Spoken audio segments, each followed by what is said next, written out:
এর ভাই বোনরা যা ছিল একে ফেলে দিয়ে চলে গেছে তাদের মধ্যে তারা স্বার্থে।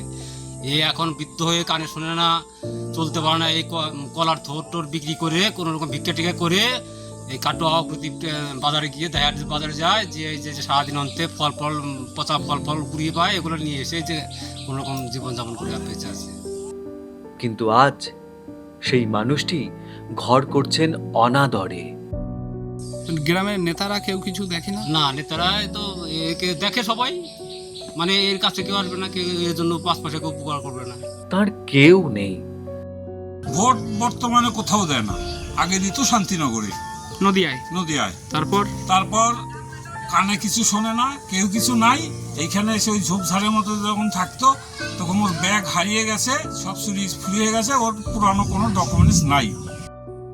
ফলো করুন বর্তমান, চোখ রাখুন আমাদের ফেসবুক, ইনস্টাগ্রাম, এক্স ও ইউটিউব চ্যানেলে।